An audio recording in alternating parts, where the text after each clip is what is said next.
Without further ado, I'll bring Mr. Goodwin and Mr. Andy up to the stage. Let's give them a round of applause.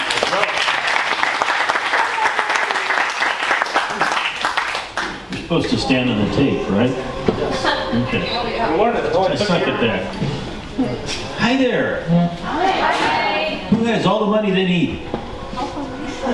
Nobody. Gee, they must need something we might be able to teach them. I hope so. He's verbose.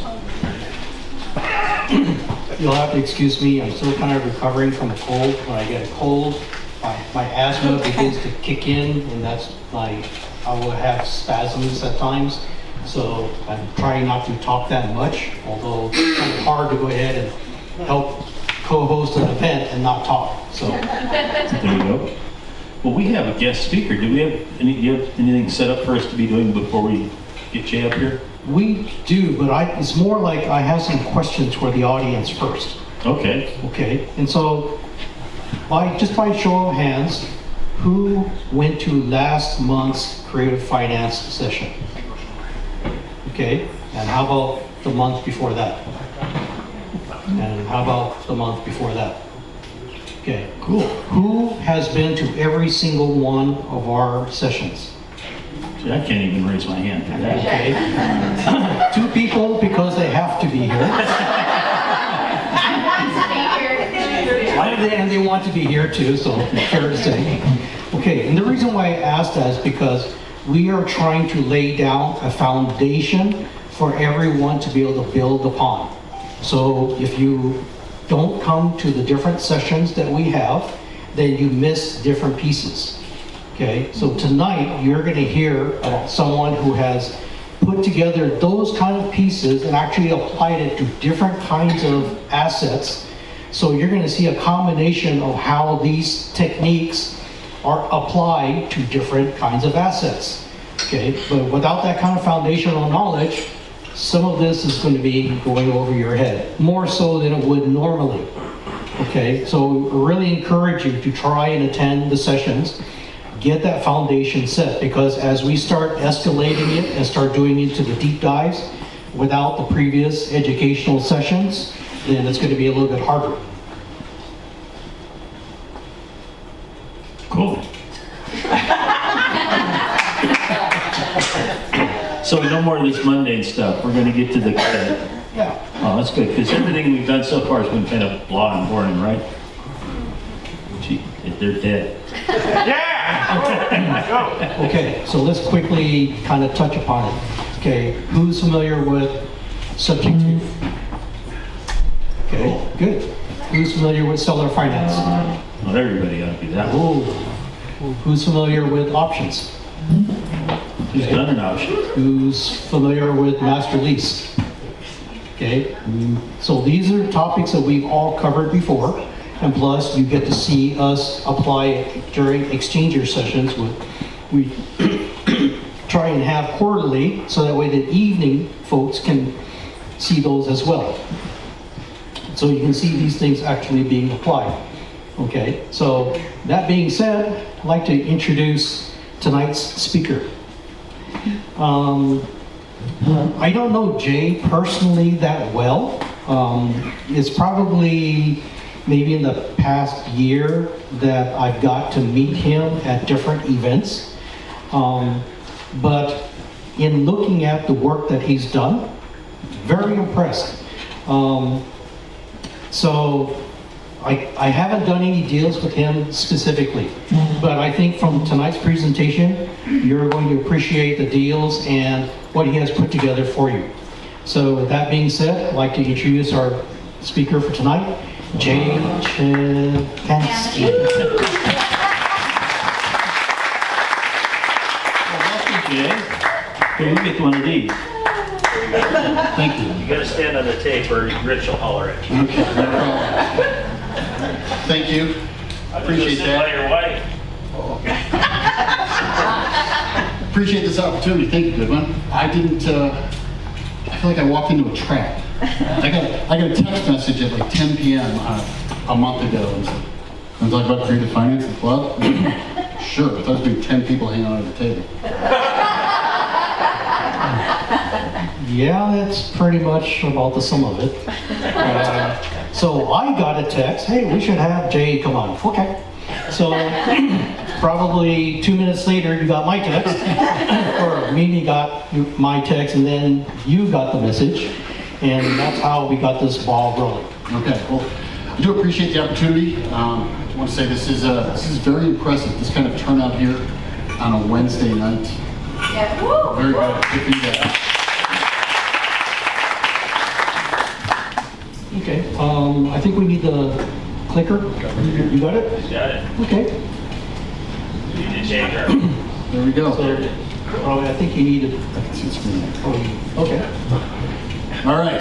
Well, thank you all for coming out tonight. I had no idea this was the kind of turnout that I'd be speaking to Do you believe we do this 4 or 5 Wednesdays every month? Very impressive. Yeah. Very impressive. So I got started in 2015 at a IEREIC in Asheville, North Carolina, and was fortunate enough to be around guys like Goodwin and Andy, very talented, successful, generous people. And I feel so blessed that I got started there in that environment, because I may not be up here if it wasn't for that. So for you folks starting out here, and anybody new into real estate or anything like that, will come a time, a couple years down the road, that you've done 150 deals and you're super successful. You may not be able to pay back guys like Andy and Goodwin, but you will be able to pay it forward. So you get opportunities to help folks out, say yes to them. All right, so what I'm going to do is I'm just going to talk about a couple of just 4 examples of deals I've done over the last year and a half, all creative finance, right? Whether it's creative finance on the buy side or creative finance on the sell side. Not a guru, not an expert, not here to sell you anything. If you guys want to be an expert in stuff like this, attend the classes that Goodwin and Andy put on. Subscribe to Andy's weekly What If. Go through those problems, learn how to do this stuff, right? All of these examples are a result of getting face-to-face with the seller, sitting down, having the courage to ask questions, having the courage to not accept their first answer why they're selling or what they're looking to accomplish, but digging deeper, and then using the skills that you have to solve their problem. Quick question, Jay. Yes.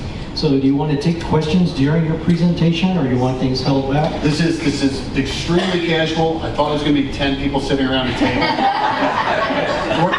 we're going to treat it like that, okay? So if at any point you guys have some questions that pertains to what we're talking about in the discussion at that point, raise your hand, call on you, and as long as the question isn't too annoying, I promise I'll answer. So when Jay calls on you, just give me a few seconds to run the mic over to you, so that way everyone can hear your question. Agreed? Thank you. Okay, so last name, Chekansky. It sounds exactly like it's spelled. There's no silent P's, there's no tildes, there's no tricks in there. Come to you guys by way of North Carolina. Before that, I spent my first 28 years outside of Syracuse, New York. Are you guys familiar with that area? Cold. 130 inches of snow every year. I feel like everyone in this country should spend a winter in Syracuse, New York, and toughen them up just a little bit. Just toughen everybody up. So, spent 13 years in North Carolina. I actually do all of my investing in Eastern Tennessee, North Carolina, and South Carolina. Been out here in California for about the last year. Started real estate investing in 2015. Before that, I was a mechanical engineer in the auto industry. It was a Friday afternoon in the middle of March 2015. Walked into my manager's office and said, dude, we're good here. And he goes, what do you mean? I go, I'm not coming back on Monday. And took a little time off, listened to Rich Dad Poor Dad, and about 3 months after I quit my engineering job, bought my first house to flip. And it was through a wholesaler. It was with seller financing. Didn't really know what that meant.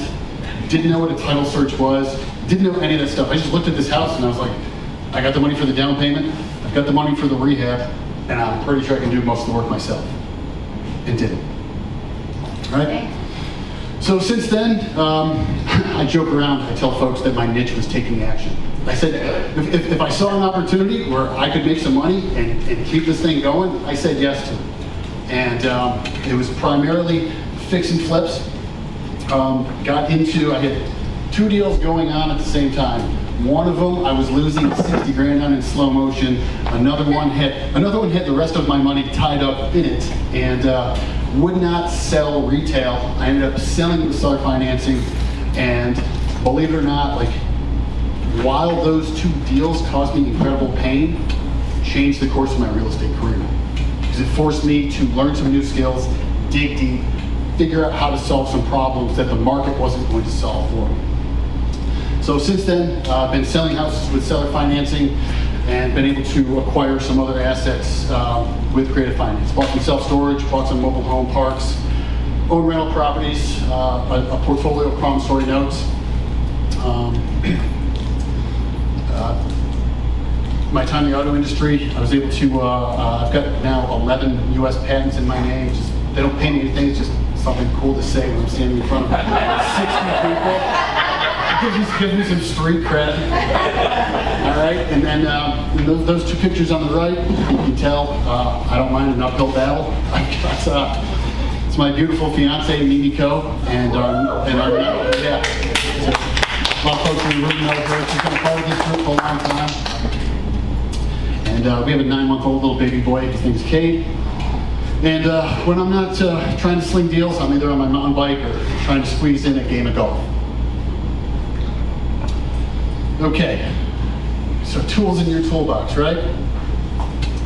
You guys heard the saying, if your only tool is a hammer, then everything looks like a nail? Yeah. Okay? Yeah.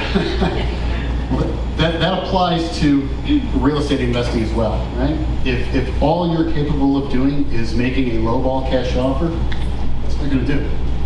There's more ways it's gonna cap. And my hope here is just share with you guys a couple of ideas, open your eyes to things, and make that toolbox look like this. Right? Yes. I feel like that's what Andy's toolbox looks like. It's a whole room. No, no way it's that working.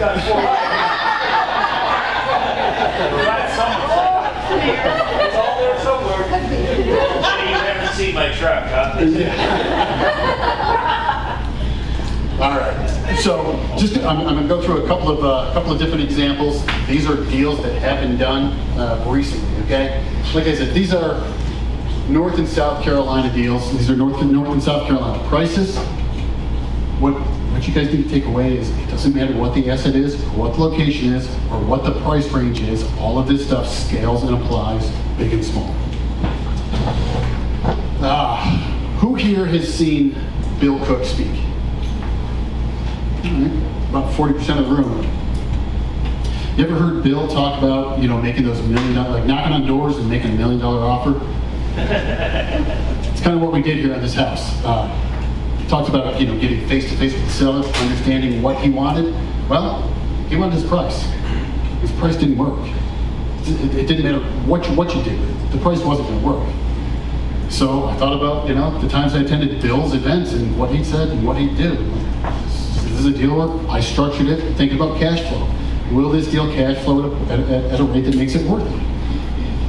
So the seller wanted $300,000 for this property. All right, this is a 3-bedroom, 2-bath house outside of Greenville, South Carolina. Very strong market, really good appreciation, really good jobs with BMW there. A lot of good blue collar and white collar jobs. Looked at the rent rates, knew what we could get for that, and I worked backwards from there. Structured this deal. So I said, okay, we'll give you your $300,000 purchase price, but here's how we're going to do it. We're going to give you $10,000 down, and we knew it was going to cost about $3,000 to make it rent ready. We knew that we could get $1,800, maybe $1,900 a month in rent. From there, you just kind of budget for repairs and expenditures, and property management and maintenance, and so on and so forth. And we said, the only way we can get $300,000 for this is with 290 principal-only payments of $1,000. Nobody will do that. So seller finance? Seller finance. Wow. We bought this property with seller finance. This guy owned this house free and clear. Wow. That is $300. Yep. So he got his price. And so what are the benefits to us here? Zero interest. No interest. There's no interest, which means very, very fast principal paydown Yeah. in a highly appreciating market. Which means, and this house at the time was probably worth about $225. Right now it's worth $250. Okay? Could I sell this house for $250,000 right now? Yeah. I know you know the answer to that. How could I sell this if I, so after, you know, a year and a half, and we still owe $275,000 on the mortgage, but the house is only worth $250,000 retail. How could I sell this house for $250,000 without bringing money to closing? That is one way. In addition to the principal-only payments and giving him his price, we also wrote into the note that we could take this mortgage and move it to another property of equal or greater value. All right. So we just confused the room. And nobody threw a jargon flag. I thought we had a train better than that. Yeah. What that means is, if you guys wanted to look up the slang term or take a note, right? It's called walking a mortgage.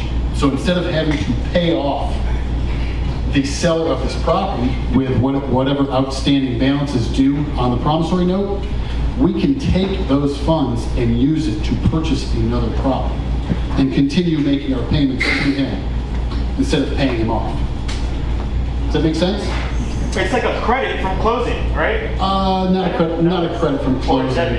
It's just rather than paying off that loan, we take the house that's on the screen right there and replace it with another house. Oh, yeah, but you gotta have that guy's money in the bank still. But you can't. Refi out, right? Not refi. Getting a little bit lost. Yeah. If we were to sell this house retail. Oh, so. Wait, so Jay, you're saying that you can take. Hold on, let me get the mic. Use the light. Let me get the mic. Hold on. Well, I get it. It's $250. We put the $300 on another property.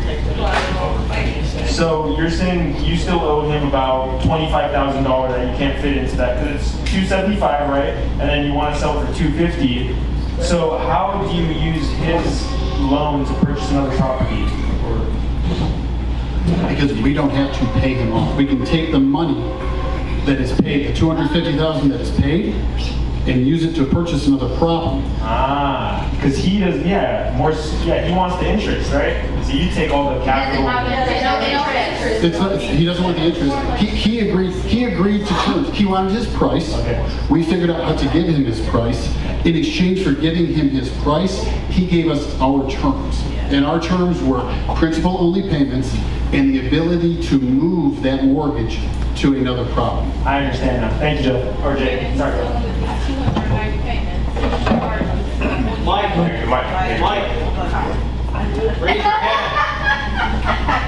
This is not exchangers, we don't work. So basically, I was just saying, regardless of the fact, the seller still gets 290 payments, whether they have the cash or not, to pay it off early. He's still just gonna get his 290. He's going to get his 290 payments, correct. Does that make sense now? Yeah. Everybody see that? Yes, Mimi. How did you find the seller? How did you find the seller? Great question. So we do, in addition to scouring the MLS, scouring Zillow, looking at deals presented to us from wholesalers, right? We also do direct-to-seller marketing, okay? So I have a business partner in these endeavors. He is local in the area. He's my boots-on-the-ground guy. We also do direct-to-seller marketing with Google pay-per-click. We send direct mail. We do SMS marketing. Okay? And that was where the lead came from that gave us the opportunity to get in front of that seller. Okay? We got a question in the back. So, my question is, so on that What train? house, so basically on that house right there, you just took out a loan for $1,000. I didn't take out a loan. No, well, owner finance, Yes. and it was just 300 payments. So you could have undersold the price and then basically the capital that you got after purchase, use that to purchase something else. Correct.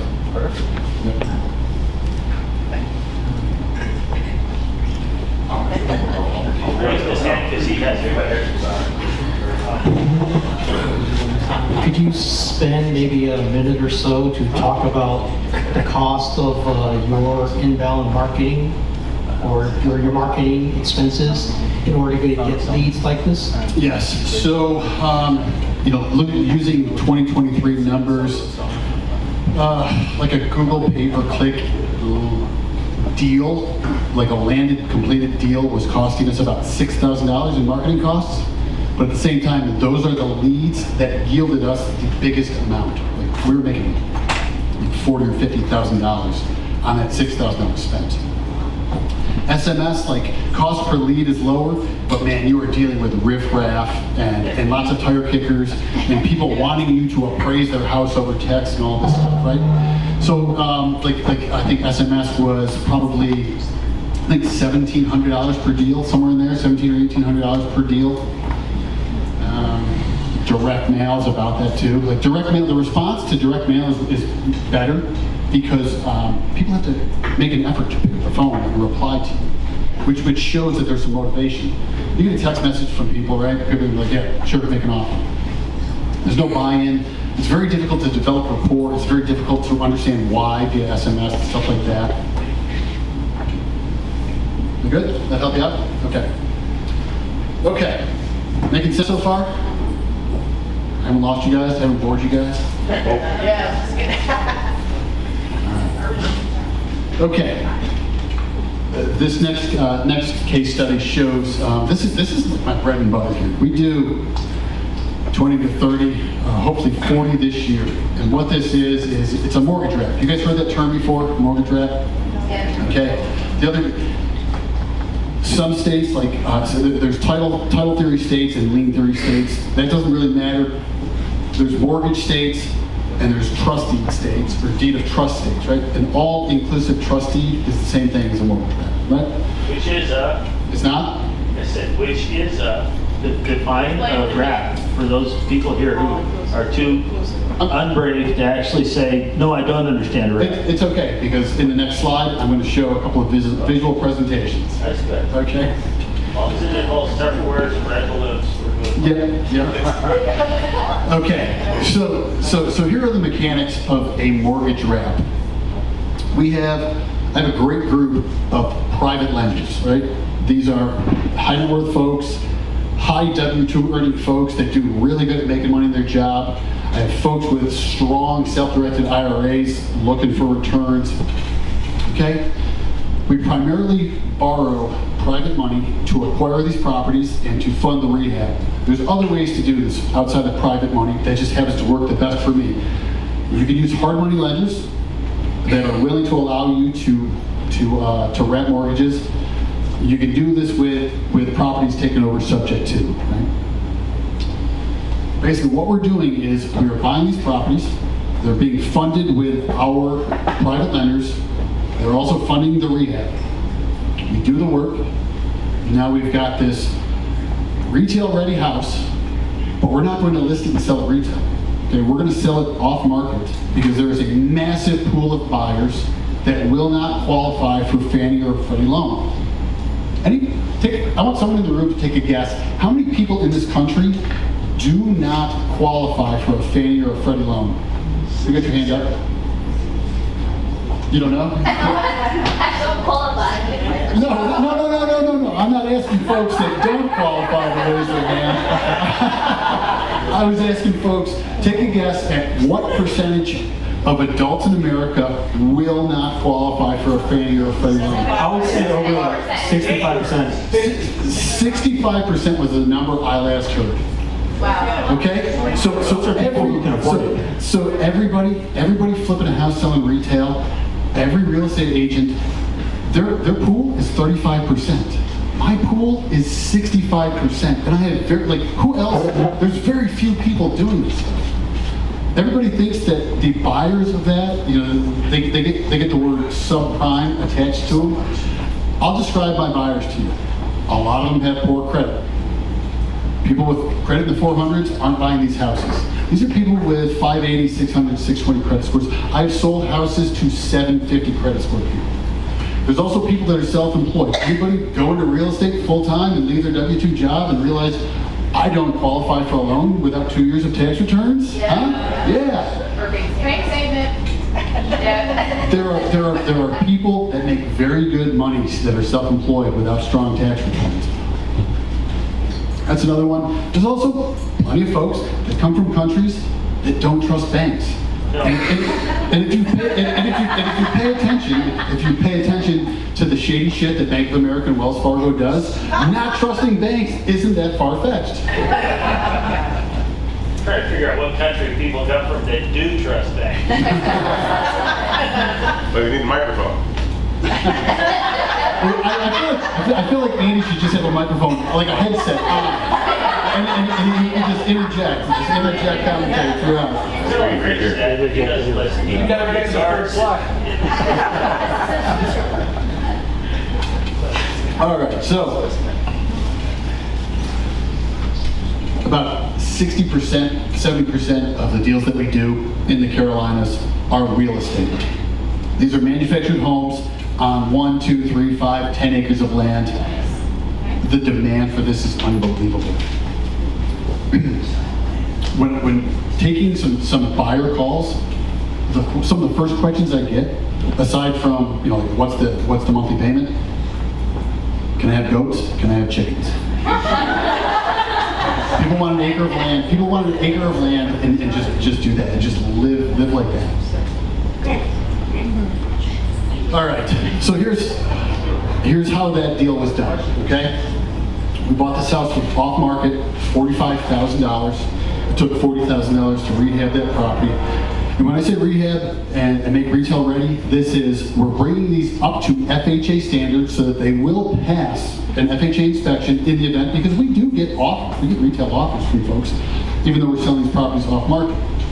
And we have sold them, like sometimes we get strong offers, they pass an appraisal, and we'll sell it.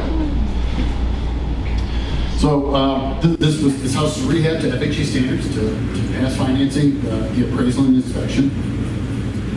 Our private lender on this deal, they loaned us $85,000. That money is secured in first position on this property, and we make interest-only payments to them every month, with them in position for a term of 60 months. Okay? And what we did was we then sold that house for $250,000. Got a $30,000 down payment on that. Okay? And what gets recorded behind our private lender's first position is a second mortgage that our buyer has made in our favor. $220,000 at a 9% interest rate works out to $1,770 per month. That's fully amortized, no balloons, Dodd-Frank compliant. We use a document prep company that makes bank quality paper. We use a third-party loan servicing company. They collect monthly tax escrows, monthly insurance escrows. Our buyers pay the monthly loan servicing fee. And the reason for all that is A, I don't want the headache of servicing my own loans, and B, does anybody in the room know what's going on here? Like there's a I don't want to call it a noose around my neck, but there's a disconnect here between what I owe and what I'm being paid. Does anybody see what that is? The interest rate.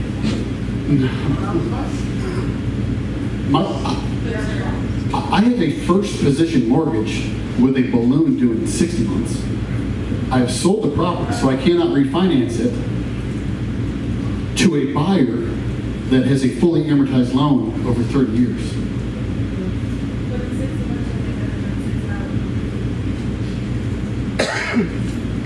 How?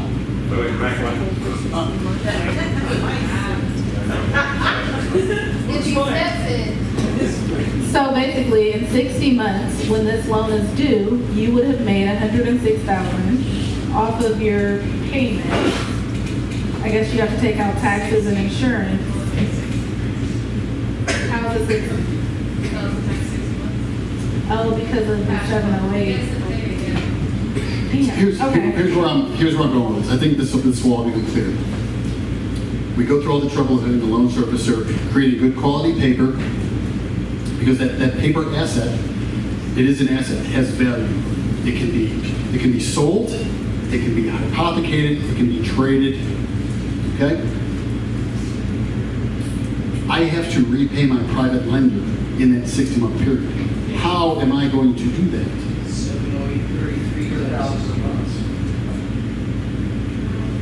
I'm not paying back that lender with any of the money that comes in from my buyer.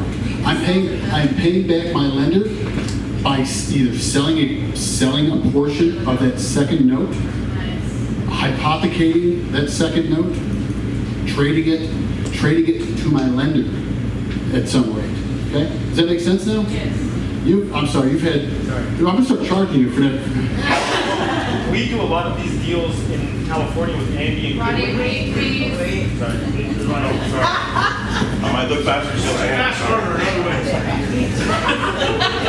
So, Andy and Goodwin and, Rich and Evan and Farah and Andrew do a lot of these deals here in California too. And like, we'll do what you're doing. Well, a lot of time you can kind of like switch. You're almost just like switching money. You take another guy, some guy may have his term up, you can re-hypothecate it as long as whatever security you're hypothecating, there's still time left on that. And then just, replace the money. Correct. There's plenty of things that you can do, right? What we are doing here is we are controlling real estate and cash flow without owning. It's not about ownership, it's about control. Control. So we've got are there any private money lenders in the room? Anybody?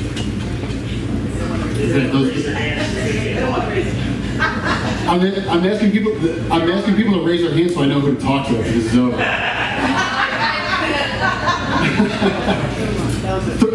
So the way this deal worked out is my private lender's $85,000 is secured in a 34% loan to value position.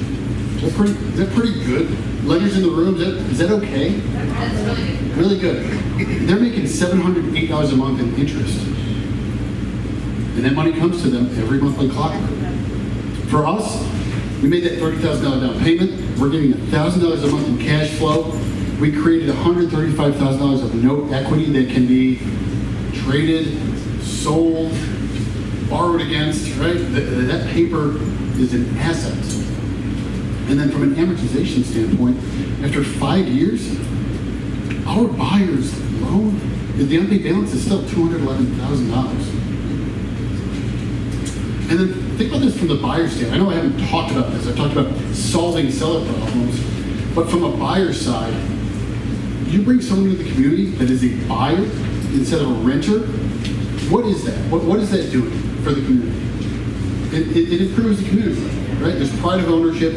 People take care of things better, and we're helping them build that. This is a win-win-win.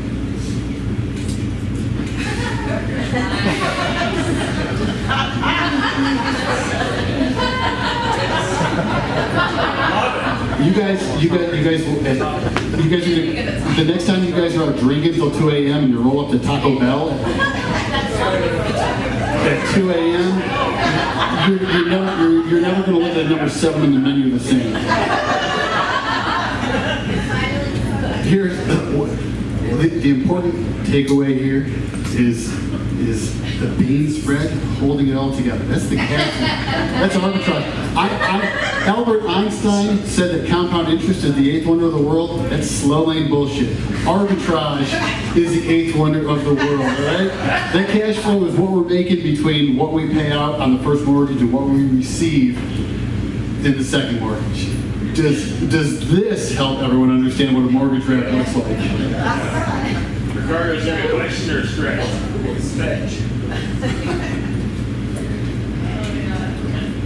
Okay. So I said earlier, right? These are North and South Carolina deals. The numbers are slightly lower than what you see in California and some of the stuff. But these principles apply to all assets and all price ranges. So, about a year and a half ago, had an opportunity to meet with the seller of a self-storage facility just outside of Charlotte, North Carolina. Met with this woman. She was in her early 70s. She'd owned this place for about 25 years. It was like a hobby for her after a divorce. She did a great job caring for the place, but managed it with a binder that was like this big. Like when we were underwriting this, we were looking at leases, on paper from 1999. It's crazy. And she, like, everything, all of her payments coming in, handwritten into pages. It was wild. So, but this woman was sharp as a tack. And during the negotiation process, she slow rolled us every time. It was amazing. Like, I really applaud her. So, another situation where she wanted a price.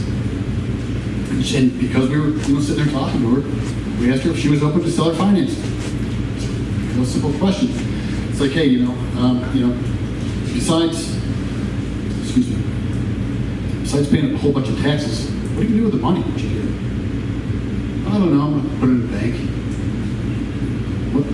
What's the bank paying in interest at the time? And it was in the ones. What if that takes a little more than that? Would you be interested in hearing an offer like that? Is there any reason, if we were to pay you 5% interest on that money, is there any reason you would say no to a purchase offer at your price, making you 5% on your equity?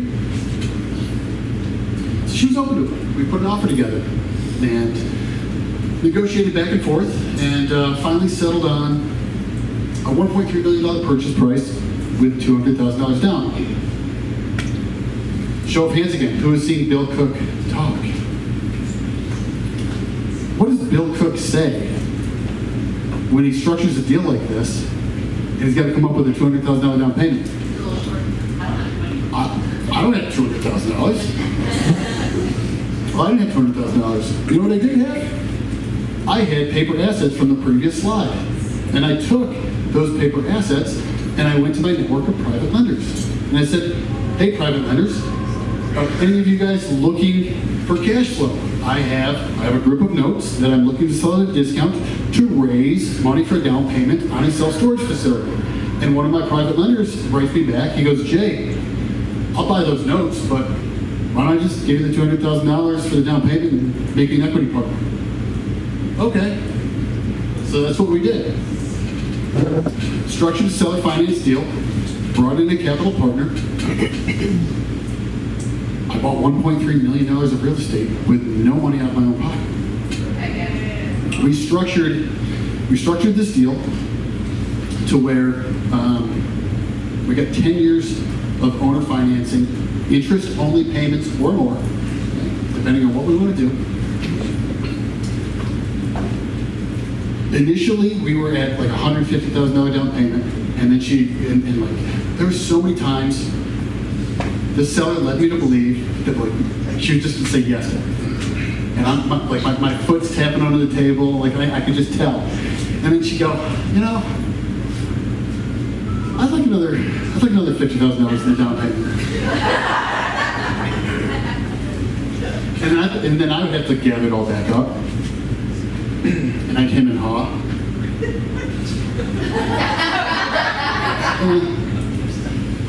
I'm like, all right, well, if we give you the extra $50,000, we're going to need 3 months of no payments.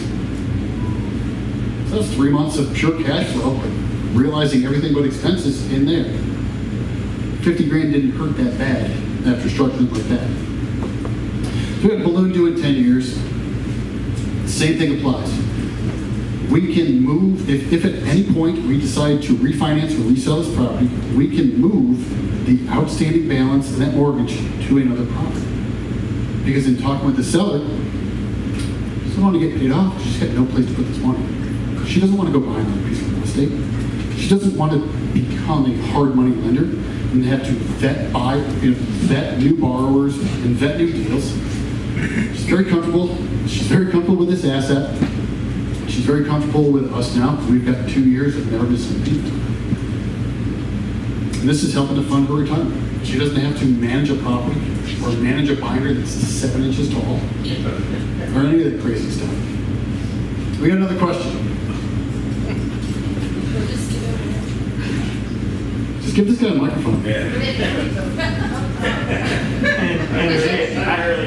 I assume if she wants her money at any given time, she can easily find someone. You gave her at 10%, right? No. Or is it 5% or 0%? This is at 6%. You know, maybe this is a better example if like you do a loan at 10%, but the lender can also go and borrow against it or sell it if they want to, right? She could if she wanted to. Right. There are things that she could do. Yeah, so like it's almost like both sides have equal exits, right, and options. Correct. Yeah, because something I could do from my side is, because we don't have to pay her off for 10 years. I'd call up tomorrow and say, hey, I just came into $1.1 million. You'd be interested? What's that? They're not. They're saying just came at 8.5. I just came into $850,000. Just curious to know if you'd be interested in being paid off early rather than waiting 8 more years for your 1.3. Okay? Is that making sense, everybody? Yes. This is like when you remove banks and all of their paperwork from this, you and the seller or you and the buyer get to make all the rules. And you get to figure out these solutions that work for different people at different times in their life. But it all kind of goes back into what I said very early on, is getting there to understand what their real motivation is, what their problem is, and how you can creatively solve that. But it comes down to understanding how to structure this stuff. You're not going to go on some seller appointment and be like, hey, you open to seller financing? And they're going to say yes. Then you can be like, okay, what do you think? Right? You've got to understand how to structure, how these deals work, how to structure them, how to deliver them, and then how to perform them. Okay? And you do that by working with these guys over here.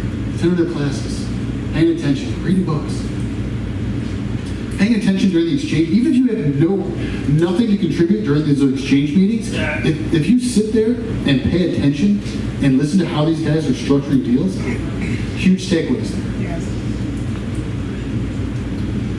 Okay.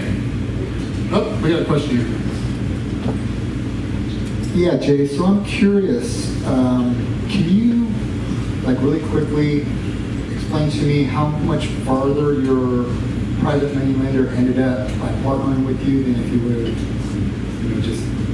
if you would have gave them like 10% monthly? So if you're on the last deal where if we had borrowed $200,000 for the down payment? Okay. Going into this property, we had 107 doors that were under rented, under market rents. And in our underwriting process, we knew that all we could do is raise rents to market. And we take this place from a purchase price of 1.3 to a valuation at $1.9 million at a 6.5% cap rate. So what he got instead of 10% was 30% of $600,000.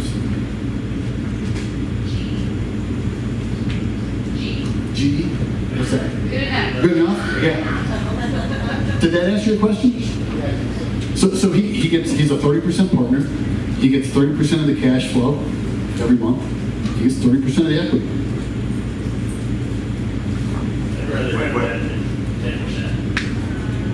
Yeah. Yeah. Sounds complicated. Does that make sense? Yep. Yeah. So he brought in a capital partner, but he's a member of the LLC that purchased the property, and in the operating agreement it spells out, member ownership shares. It worked out to 30%, and he's I don't want to use the word silent because we to discuss things all the time because he's got 30 years of experience in this business and an amazing network. So it's more than just a money partner.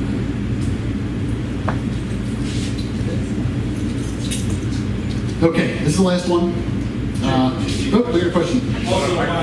Microphone.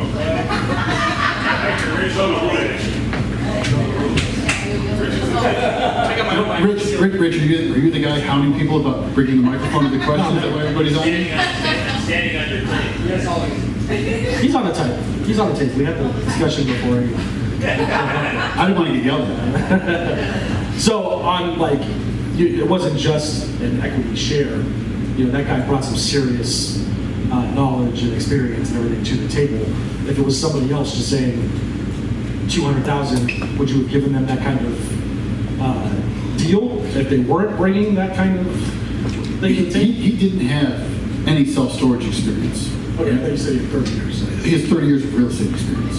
Oh, As an investor, as a lender. gotcha.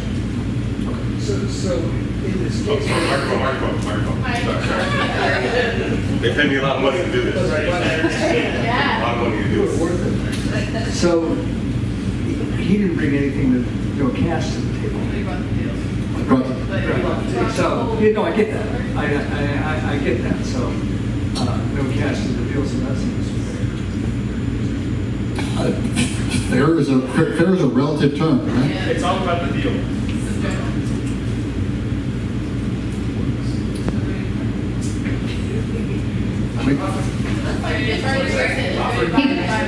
Jay, I have a question. So when you're, like, kind of, because I was thinking the same thing Rich was.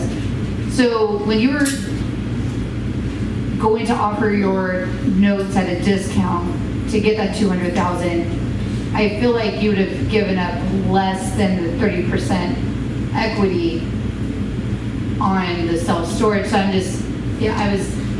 I'm curious, why would you do that if you could have, say, only give away 10% of the deal, or I'm just trying to process. I mean, it's still good enough, but I'm just curious. Sure, that's a good question, okay?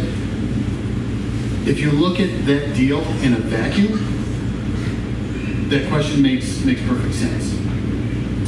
At that time, I had other considerations, right? At the cash flow from those promissory notes, that serves as an amazing defense and backstop for me and my family. And I would have had given that up to hold on to some equity. But that's not the only self-storage deal I plan on doing in my career. There's going to be many more. And 5-10 years down the road, am I going to look back and go, damn it, I should have kept the 30%? It's kind of a faith in the universe, abundance approach to all this, where the 30% equity and what that equates to in monthly cash flow wasn't going to, it wasn't enough to make me that work. Jay understands Pac-Man's law. Pac-Man's law. Greed kills. What is it? Greed kills. I was just wondering, was it also like you were trying to build a relationship with that person because of their experience and like all of that stuff, and so like the value was not just the money that they brought, but also their knowledge and their experience, so that you could do deals with them in the future. Was that your mindset at that time, or not really? No. So I've been doing deals with him. So he had been a private lender on a number of deals. Okay. He is actually one of my favorite people to talk to because he understands creative finance and thinking outside the box. What box? You're both good students.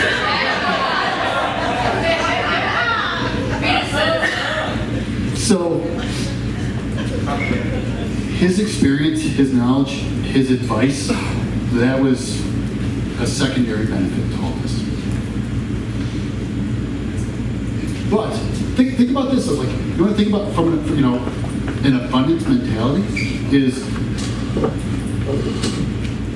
even now. I would gladly give, even if it just meant bringing in someone with a ton of knowledge into a deal. I would gladly give up equity. Have you guys ever heard of people, with some of these single-family house deals where they'll give up 50% of the deal to bring in someone with the money, stuff like that? Right? So yeah, if you have the opportunity to trade equity for exposure and access to someone with experience, I'm taking that all day long. Yeah. Yeah. who would do a deal for free if you got to partner with Grant Cardone? All right? Why is that? Anyways, you get the point, right? Pick someone else. Pick someone else. And my dad. Say Peter, and then everybody's. All right.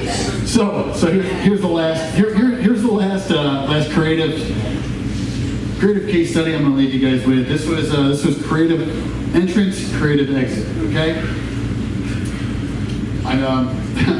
Here's how this lead came. And I'm sharing this with you because I'm not in your market, and hopefully none of you are in mine.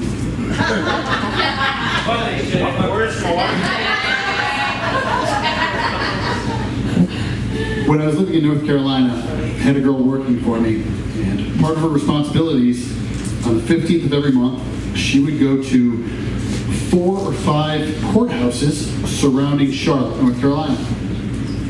And she would go through, ask for the physical eviction filings at the courthouse. And she would just kind of comb through every month, and right there, owner's name, owner's phone number, owner's address, all right there. And she'd get like maybe 15 data points for every courthouse, and we had this kind of like pre-printed handwritten letter where all she had to do was enter in the first name and the address, and all it said was,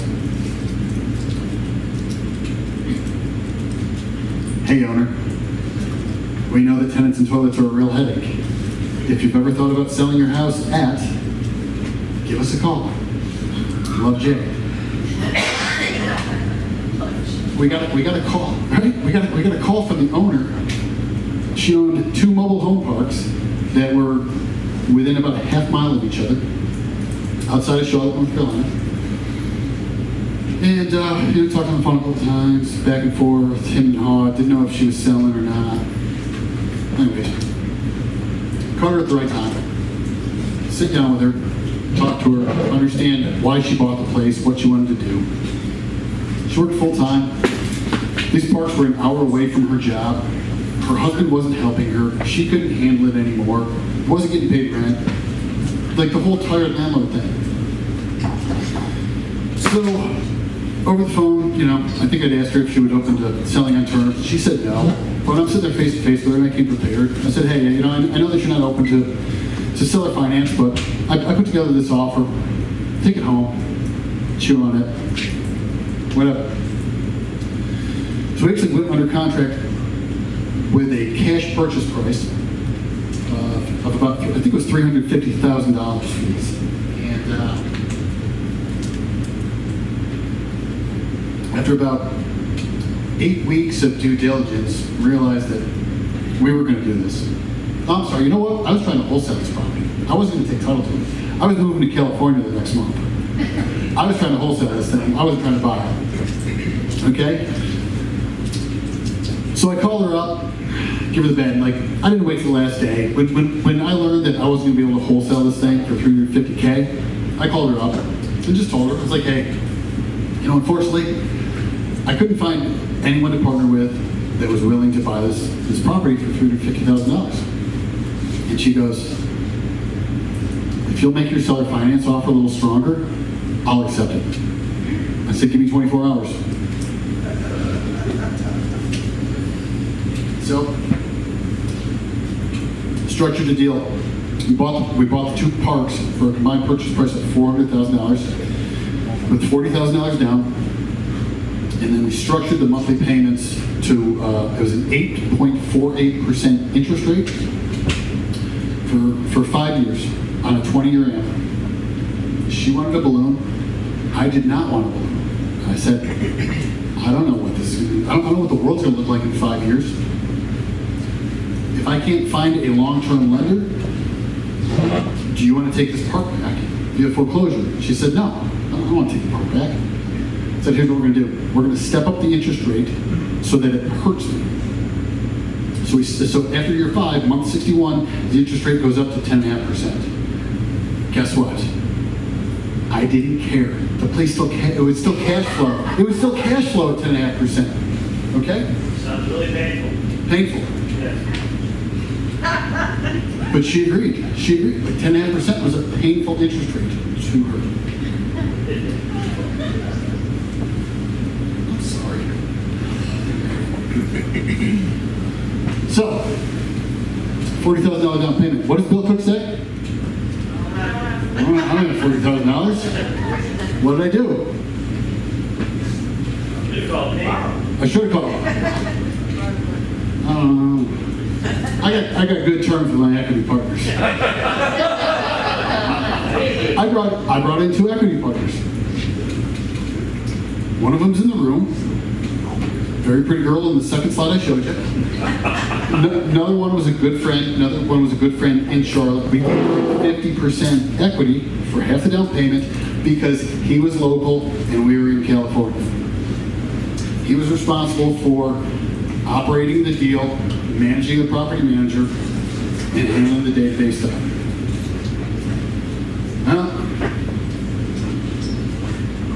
With these 2 parks came 17 septic systems.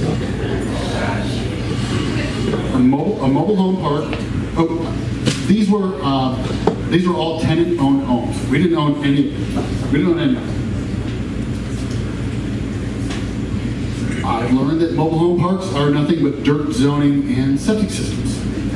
50-year-old septic systems are a liability. When I was talking this over with my partner, we were kind of like doing some back of the napkin math. Like, hey, okay, 17 septic systems, it's going to cost $10,000 to replace each one, $170,000. This place will be worth, $570,000 in 5 years. Worst case, we replaced 17 septic systems with break even for it. And then as we owned it, we had to start replacing septic systems. So after a year, we decided, hey, we're gonna put this thing up there, try to sell it off market with seller finance. So we bought it with seller finance. The seller bought it with seller finance, so we wrapped her seller finance, and then we sold it with seller finance. So we wrapped the wrap. So you just think about that taco image I showed you, another layer of beans, and it's not on the Taco Bell menu yet.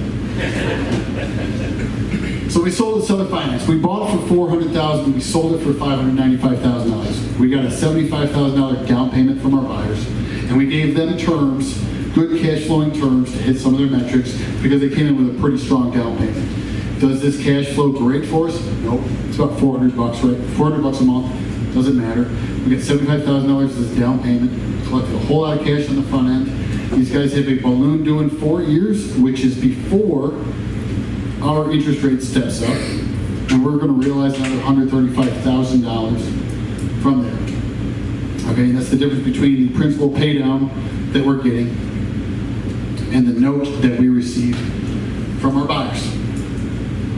Does that make sense? Yeah. Except for the selling part. I learned that I didn't want to become an expert in mobile home operations. Did you replace all the septic? No, we replaced one. I was done. I was done. That was a pain point. We had a question in the back there.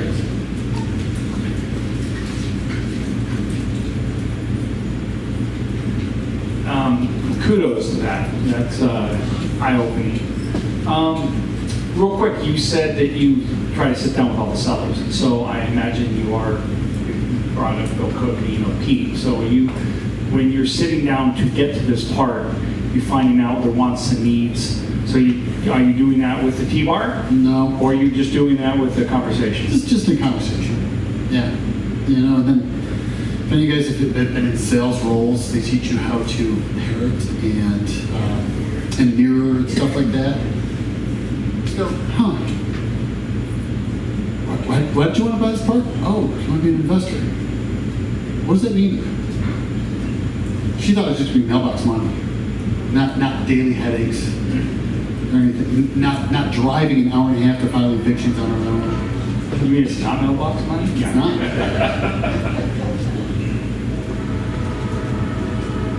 Any other questions? There be more questions. You've been giving a great class here. Come on, folks. Get them some good questions. We always abuse our speakers. We got a question in the front. I'd be happy to repeat her question. Okay. That's right. He has to earn his keep.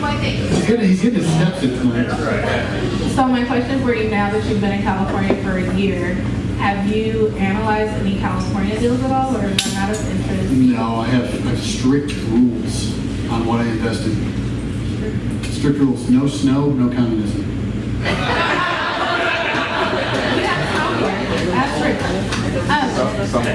What about your face-to-face? So now can you fly back? No. So on these single-family homes that I showed, like the mortgage wrap example, I do all of that with a business partner. We're 50-50. I handle everything finance-related and anything that can be done remotely. He handles all in-person seller appointments, and he's a Mexican young man with Spanish as a primary language, so he's got an army of contractors at his disposal. That is the ace in the hole. I found him, so she asked me where I found him. I spoke at a RIA event in 2019. He stuck around, talked to me afterwards, we kind of stayed in touch. He reached out to me a while back, said, I have a deal that is perfect for seller finance. I said, all right, let's look at it. We test drove a deal together. He demonstrated that, he's on top of stuff, he hustles, conducts himself like a professional. He liked working with me. And we're, I don't know, 50 deals into this now.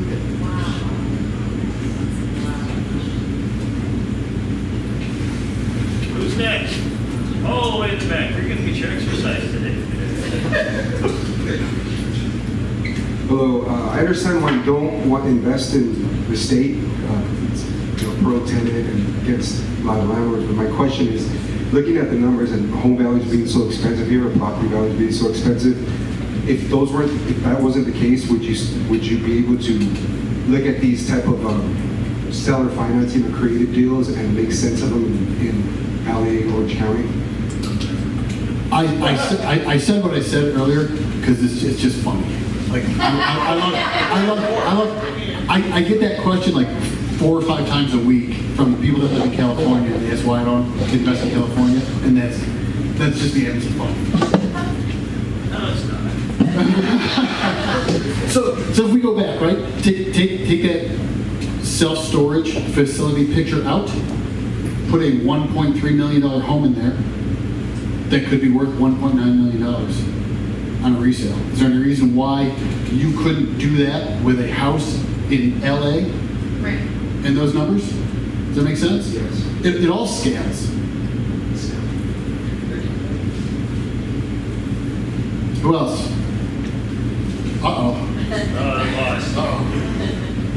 Looking back on your real estate career, is there anything that you would do differently?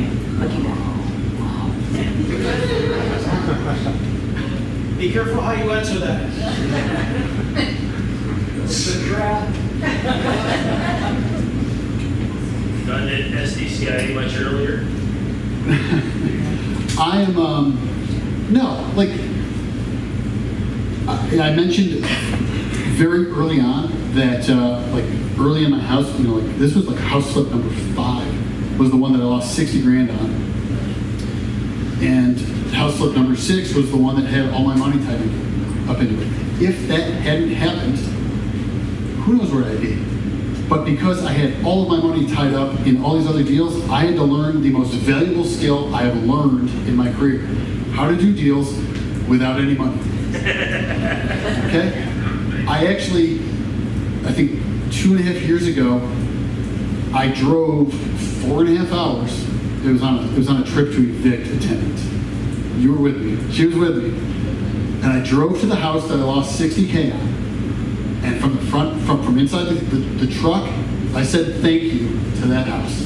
Because without that house and that experience in my way, who knows where I'd be. Great answer. And I would like to say, I wish I had met Neve earlier in my real estate investing career. Good answer.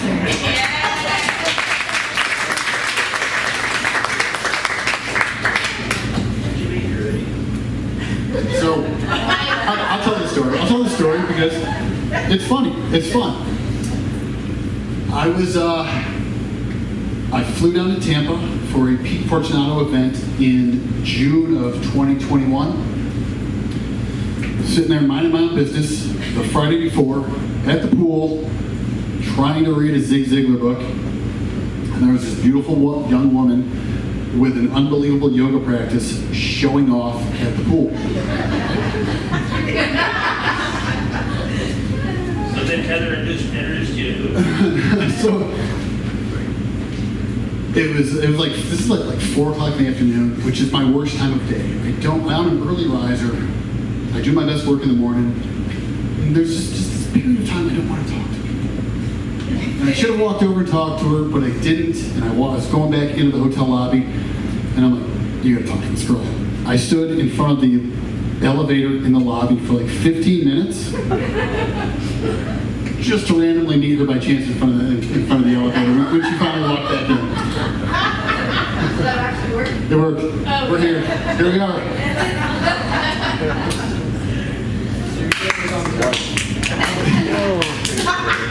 So Jay.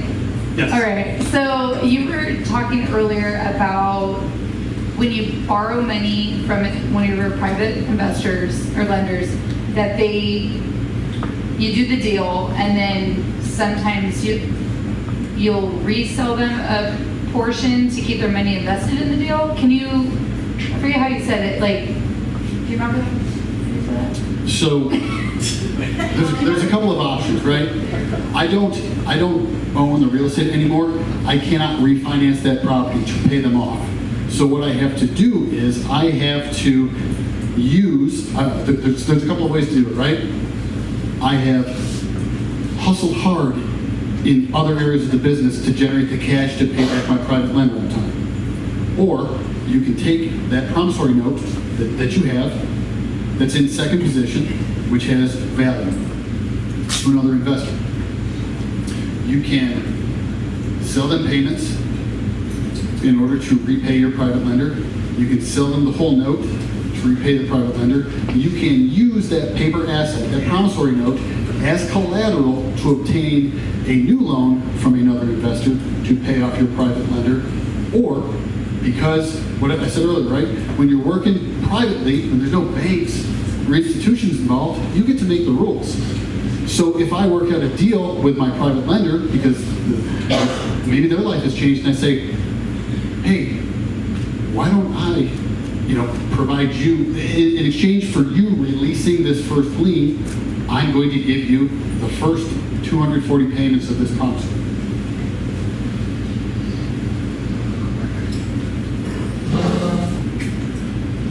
Hi, so I have a question. I was just wondering, what was your purpose into coming into California? And then also, are there other businesses that you do or something like that? Also, another question is, I know you said that you're from North Carolina and that's where you have your investments and stuff like that. Do you invest in other places as well, like other states or countries or anything? Just curious.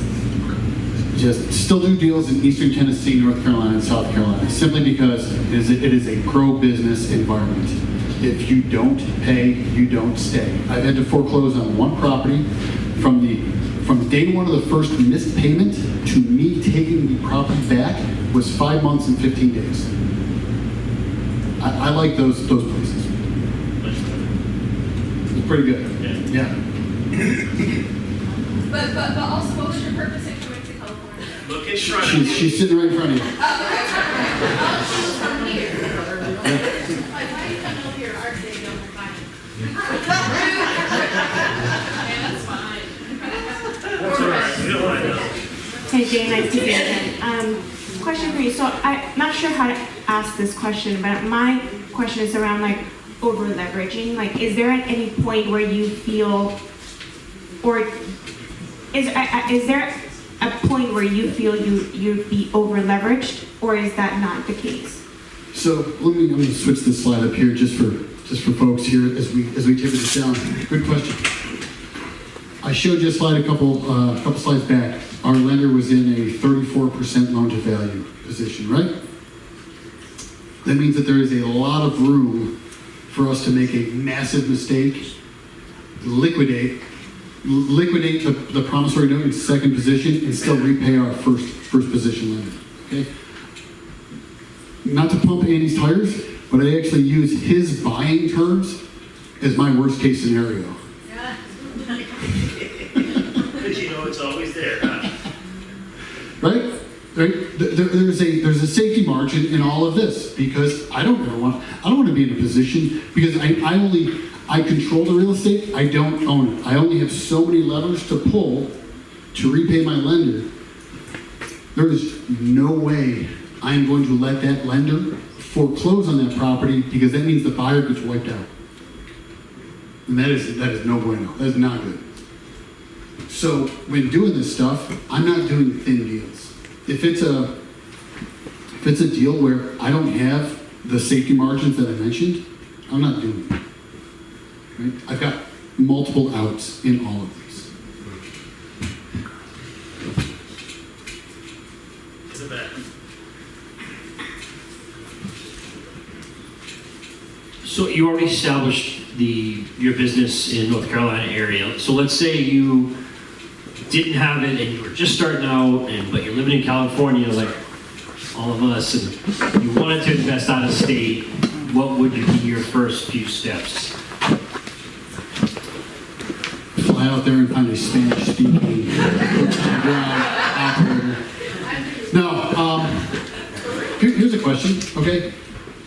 Yes, I stand up here and I tell you no snow, no communism or anything like that. But being here in California has opened my eyes to a completely different avenue in real estate, which is the massive appreciation that this market sees. And by me standing up here joking around about not investing in California, I'm leaving all that opportunity on the table. So I'm gonna toss this back to you. Why are you looking out of state and not here in your backyard? Lower barrier to entry. Financially, right? Yeah. But what about from an effort standpoint? Oh, it's much harder in terms of finding those boots on the ground. That's been huge, yeah. So, and then things that it seems that things you can get into here, it's just they're also so far out. They're in the middle of the desert. In terms of that deal flow. There's people flipping homes in Orange County. Yeah. There's people flipping homes in LA. Right? Get me done. Maybe the first two. If you're able to source a good deal, you'll always find the money.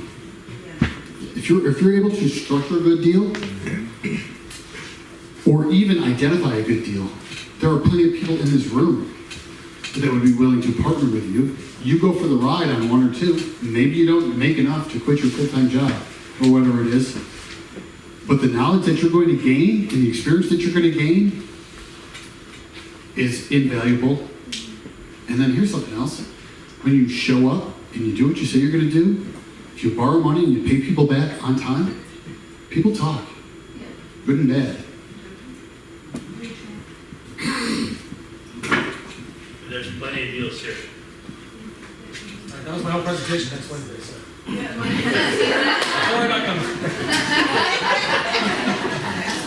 So Jay, I have a series of questions to ask you. Okay. And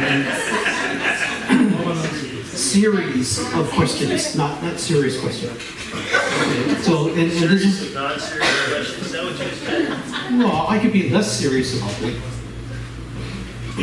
So I'm kind of distilling what it is that I heard.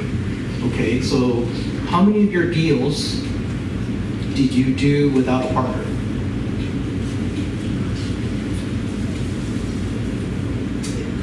Not counting me.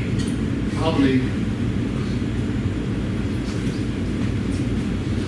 over the last 9 years. maybe 70 out of 180 or so. 70 out of 180. Okay. So, Real estate's more fun than somebody else. did you find that you were able to get more done with a partner? Yeah, absolutely. Okay. So, how many of these deals did you do with your own money? Define own money. So, not a private lenders, not meanies. So maybe out of the checking account, savings account, piggy bank, credit card, mattress. Good one, that's a very interesting question. Why do you ask? Because I'm basically trying to point out to people that do you have to have only your own money invested? No, so I think all deals that were all my own money, I said the first deal I ever did was with seller financing, so even that one wasn't all my own money. But the down payment and the rehab were out of my pocket. It's like the first 3 or 4 I did in some way without any kind of lender involved. Okay. So that's out of 170 deals. Yeah. So like maybe the first 3 or 4. Okay. So you did more borrowing money than you did financing it yourself. That's correct. Okay. You did more using a partner than by yourself. That's correct. You did more by asking people questions when you didn't know the answer than by trying to figure it out yourself. Yes.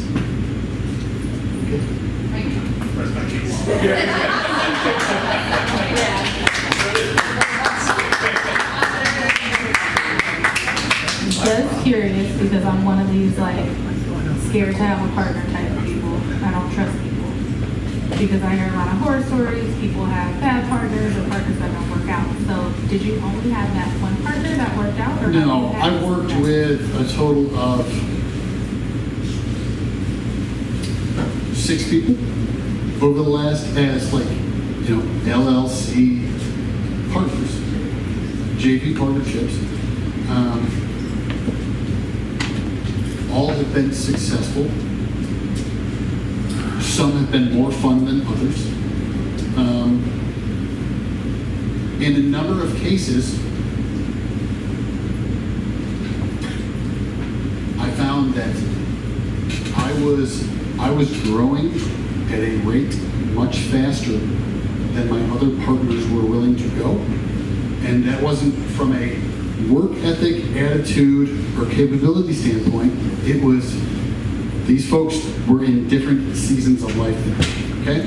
When I got started, I was in my mid-30s, and I was partnering with a guy that was 55 years old. He had a massive self-directed Roth IRA. And he was, I learned, after jumping into bed with him for a couple of deals, he was just looking to get to 59 and a half. Whereas me in my mid-30s, I was looking to climb to the top of the mountain. Okay? There's some other things that we've learned. Like, actually, Meany was the one that pointed this out. We went out to dinner with another business partner and his wife, and you pick up, there were things I was experiencing working with this gentleman that I couldn't put my finger on. It all boiled down to, the guy never had any money. And it was like straining our relationship because it was changing the direction of doing deals to quick cash instead of long term. And we go out to dinner with him and his spouse, and you hear all these things, and I'm like, I'm sure she picked up on it. She's like, this girl likes to spend dollars.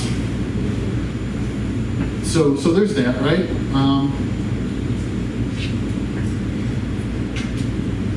I'm sure there's just as many success stories as horror stories. The difference is, you don't start a conversation with, hey, my business partner's so good. You start with a horror story, like my business partner drained her bank account and moved to Aruba.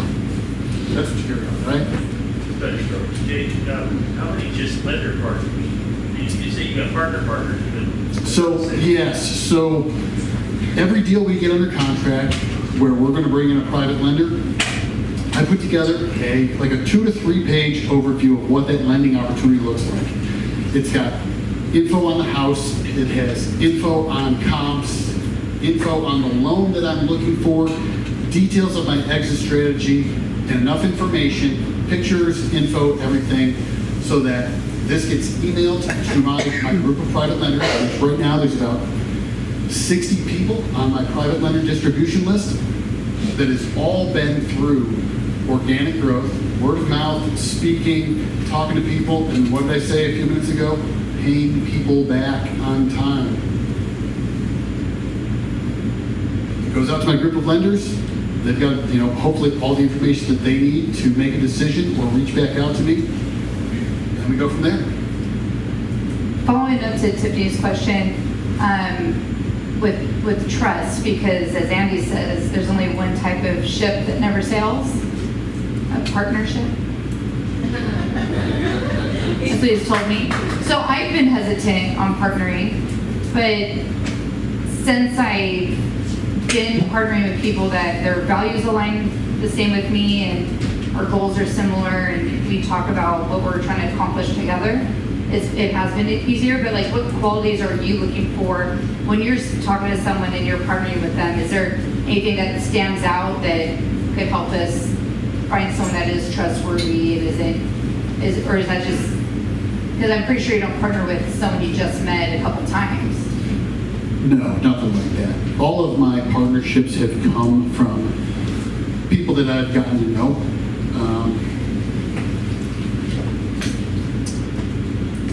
It's just, I'm not an expert in this. I don't have great advice here. It has come from, getting to know people, consistently reaching out to folks, asking for, meeting people for coffee, stuff like that. And, opportunities arise. There's a level of trust that's been built from meeting with these people repeatedly and getting to know them and seeing how they operate and making a decision. Is there ever going to be 100% confidence in any of this stuff? No, absolutely not. But you do your best, right? You do your due diligence, you do your best. You do your best to protect both parties. You move forward.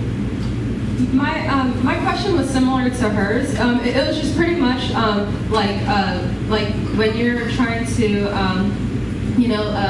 try to find like sources of money or something like that before you try to like find a deal, or maybe you have a few deals, potential, whatever. So like I just wanted to know, like, if you have like obviously you probably don't, but if you have like a certain like vetting process of like vetting potential partners that you might want to work with or something like that, just so that I don't know.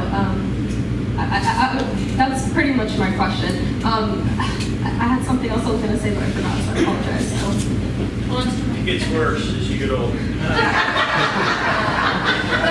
but pretty much, and then the other thing was like, was there ever a time where like you said no to partnering with somebody, and I don't know, just like, because I'm the same thing like Farah. Like, I get so scared to like try to partner with somebody because I've had my experiences, like, working with family and stuff like that. But it's, it's all good. But I just like, I kind of want to know some advice, like practical advice. Sure. So the only way I'm going to say yes to something is with someone that I know and I've met with a number of times.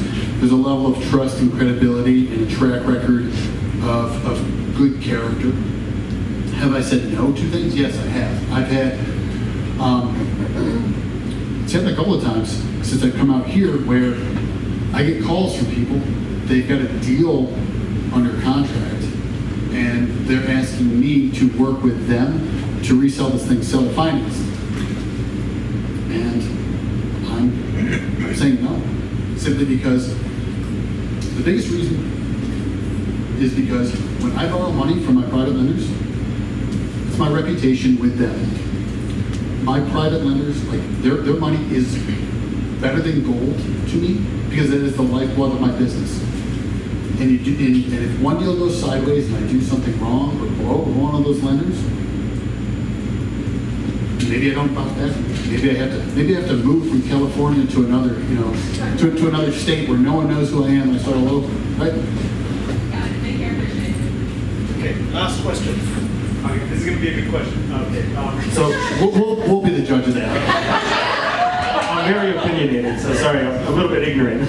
Well, first of all the questions you guys are asking, most of these answers can be found in The Richest Man in Babylon, a really, really simple book. Okay, but other than that, what's the number one book that you would say has maybe influenced or / inspired you, or maybe said, hey, like you've come around full circle and you're like, wow, I really learned and applied so many principles from that book. What's the number one book you'd say? The autobiography of William Zeckendorf.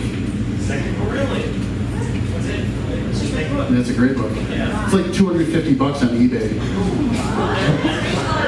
Are they out there? Are they out there cheap? The reason I say that is, like, I've had to reread that book numerous times because it is doing deals and deal structure and thinking at a completely different level.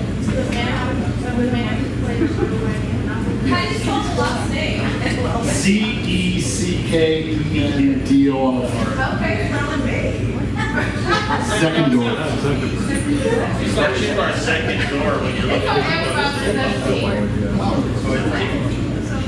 Not a good one. I don't know. It was good money. Well, it goes up there. It depends on how the insurance out. Like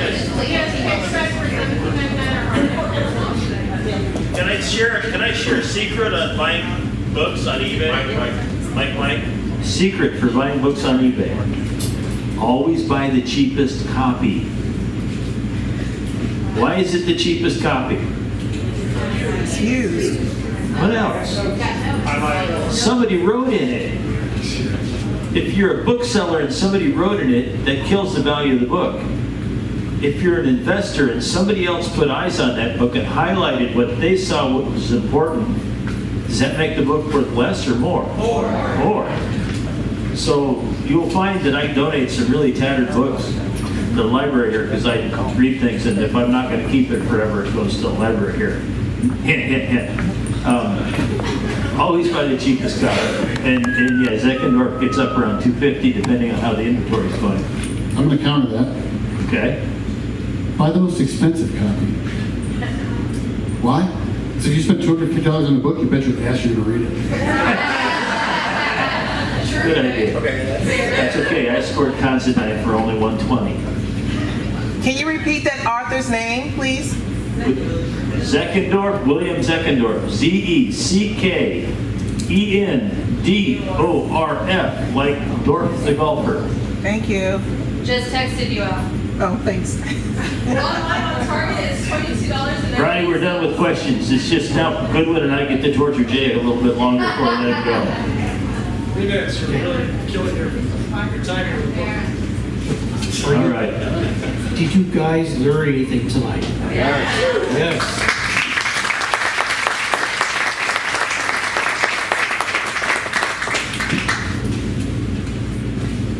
Thank you. You did good. Jay will be available to answer more questions privately after this session, but I want to go and ask you guys. Okay, so let's take maybe 3 takeaways. Who wants to go ahead and start? What did you learn from today's session? Ronnie, of course, belt it out. Don't get caught up on like the simple questions. Or no, my main thing that I learned and I see in Jay is that he finds great deals that have super huge spreads, and he maintains control of the deal, and that's why he's able to, as long as you find a good deal with good control, good spread, you can borrow as much as you want, as long as there's equity for everyone. Don't borrow more than save. Well, yes, but what I'm saying is, as long as your equity is low, then, you can still put 70%, but as long as you're controlling the deal, whatever. Okay, who else has something they want to share? Fair. You want a mic? Go on.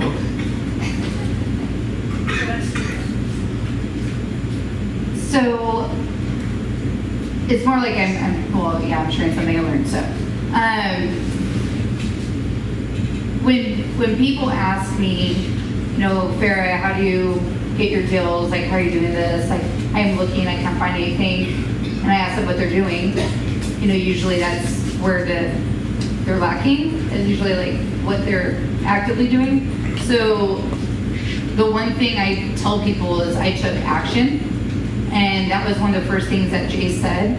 I don't know if everyone caught that or not, but he said he was in the niche of taking action. So I just think that's so powerful for anyone in the room that is like, I don't know what to do.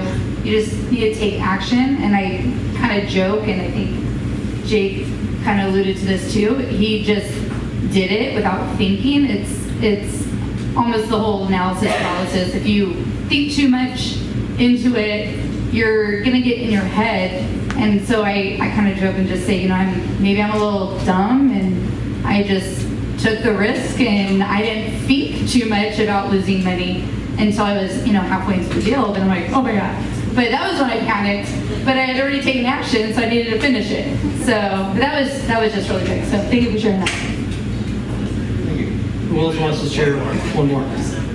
Need a good takeaway. Sit at home. Other than Jay doesn't know how to sell septic systems along with the trailer.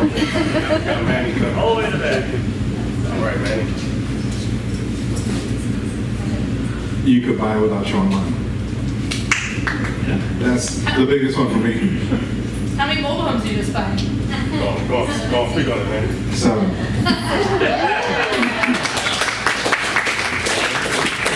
I better see some notes out of you. Talk to my partner, Farrah. Oh, that's right.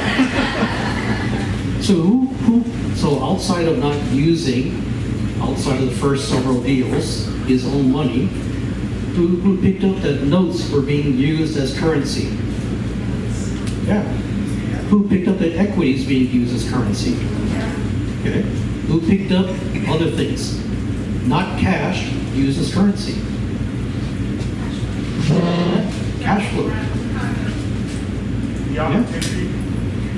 So this is kind of self-serving because I have a class on notes and private lending coming up next month. Is it a noteworthy class on notes? It is a noteworthy, highly noteworthy class, if I do say so myself. Yes.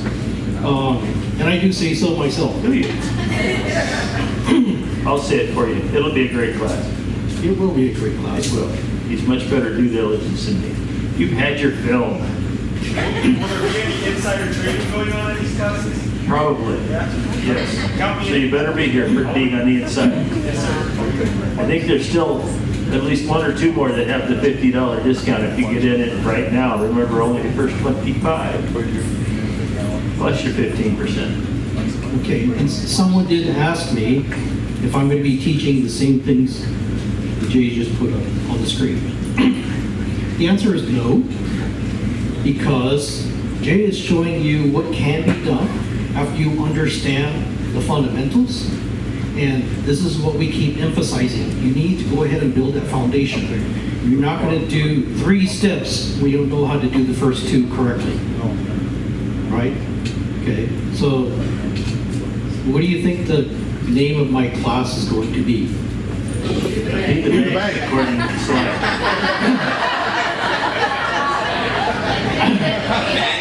It's over there on the wall. That's why I always choose this side. Okay. So maybe I need to make some adjustments to my presentation. But there's 2 parts. One is notes, the other part's private lending. Okay, my original take, however unoriginal it might have been, but notes 101 and private lending 101. Okay, be the bank, that's fine. Okay, so we're going to go through the fundamentals of that so that way you understand notes.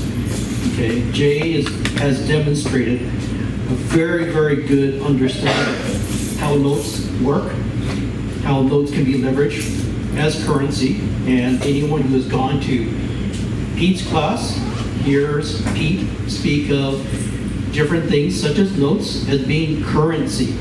He doesn't invest just in notes by themselves.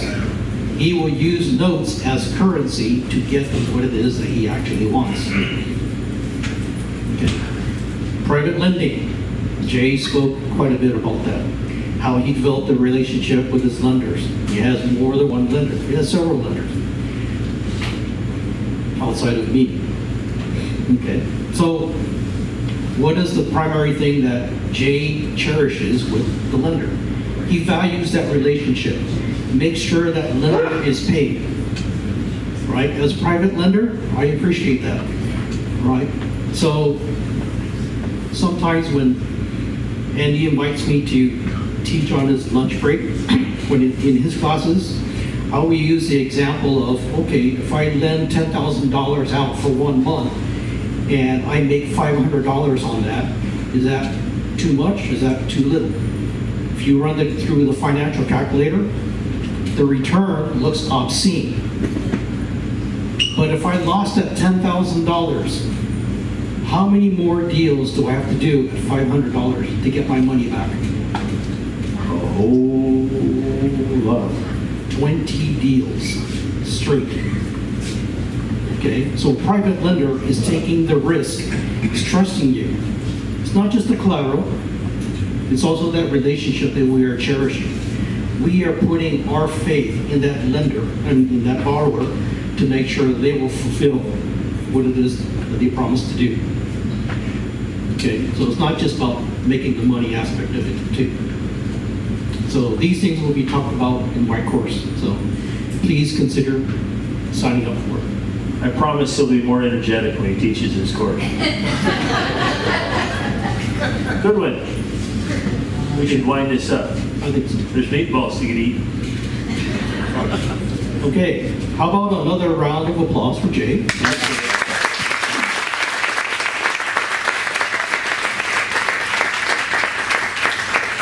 All right, we're going to try to get some more speakers like this. You don't just listen to us because we're boring and vanilla. Before you guys get up. What's